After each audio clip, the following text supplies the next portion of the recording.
চারপাশটা ভালো করে দেখে দরজাটা ভেজে মাকে ফোন করলো আদ্রিজা। আদ্রিজার মা ফোন ধরে বলল, কিরে, আজ তোর বৌভাত? সকালে ভাত কাপড়ের অনুষ্ঠান হয়ে গেল এত তাড়াতাড়ি? আদ্রিজা চাপা গলায় বলল, কোথায় বিয়ে দিলে আমার মা? আদ্রিজার মা অবাক হয়ে বলল, কেন, কি হলো? মায়ের এক ছেলে, বাড়িতে শুধু তোরা তিনজন, তাহলে সমস্যাটা কোথায়? অদ্রিজা রেগে গিয়ে, রাখো তো তোমার এক ছেলে, কোথা থেকে কিছু আত্মীয় এসে জুটেছে, কাল থেকে আমাকে পাগল করে দিচ্ছে। কাল যখন শাড়ি পাল্টাচ্ছিলাম তখন আমার ঘাড়ে আঁকা ট্যাটু দেখে রনিতের কোনো এক মাসি বলল, তোমার শাশুড়ি এই ট্যাটু দেখলেই তোমার এই ঘাড়ে আর মাথা থাকবে না। যা দাপুটে মহিলা, চেনো না তো? রাতে আমি নাইটি পরে শুয়েছি বলে সবাই হাসছিল আমায় দেখে। আর আজ সকালে যখন রনিতের মাসতুতো বোনকে বললাম, আমাকে শাড়িটা একটু পরিয়ে দাও প্লিজ, তখন মুচকে হেসে বলল, 5 মিনিটের মধ্যেই আসছে। 1 ঘন্টা হতে চলল, মা কারো দেখা নেই। এদিকে নিচে কিছুক্ষণের মধ্যেই ভাত কাপড়ের অনুষ্ঠান শুরু হবে। এগুলো আমাকে অপদস্থ করা ছাড়া আর কি বলতে পারো? আদ্রিজার মা সুমনা দেবী বললেন, তোর অবস্থা বুঝতে পারছি রে মা, কিন্তু আমারও তো হাত পা বাঁধা। ইস, খুব ভুল হয়ে গেল। তোর সাথে ভাইকে না পাঠিয়ে যদি কোনো মেয়েকে পাঠাতাম তাহলে ভালো হতো।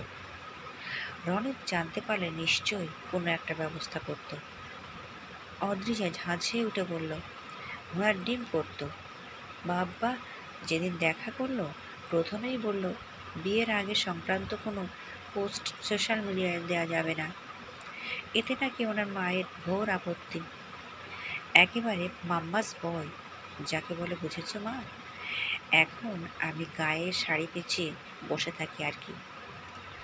সন্ধ্যায় তোমরা এলে তোমাদেরও হাসির খোরাক হতে হবে সবার কাছে। যা দাপুটে শাশুড়ি, কথা বলতেই ভয় করে। অদ্রিজার কথা বলার মাঝে হঠাৎই রনিতের ঘরে ঢুকে পড়ল। ফোনটা রাখো, এবার হাতে আর বেশি সময় নেই।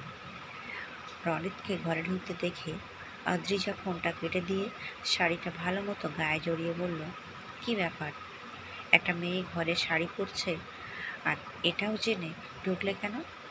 রনিত মুচকি হেসে বলল, শাড়ি পরছে বলাটা ভুল, বরং শাড়িটা জড়িয়ে বসে আছে এটা বলাটা বেটার।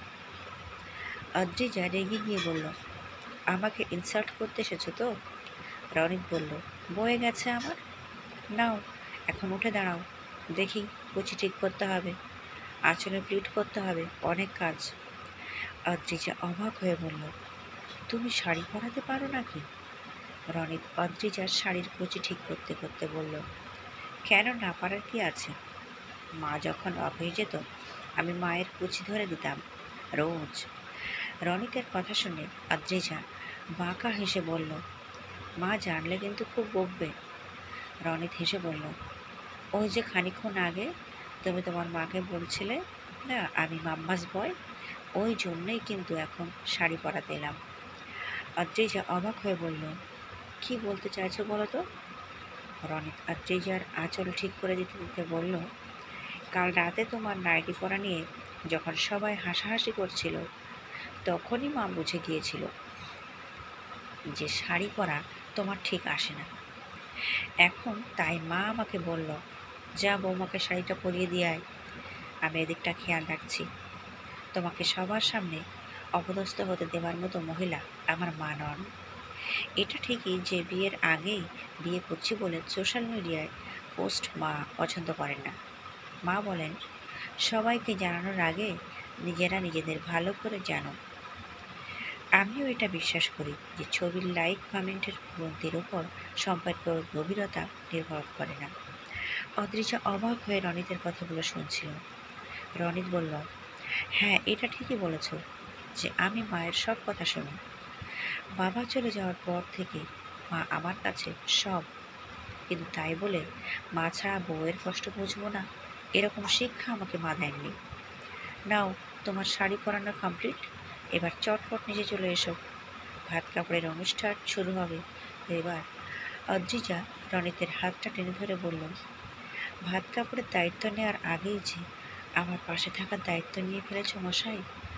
অদ্রিজা রনিতের গলা জড়িয়ে বলল, ভাগ্যিস মা তোমায় পাঠালো, তুমি না এলে যে কি হতো। এই কথা বলে অদ্রিজা রনিতের দুই গালে আদর করে বলল, একটা তোমার আর একটা আমাদের মায়ের। রনিত মুচকি হেসে ঘর থেকে বেরিয়ে যাওয়ার আগে অদ্রিজাকে বলল, তোমার মাকে বলে দিও সব ঠিক আছে, নয়তো উনি আবার অযথা চিন্তা করবেন।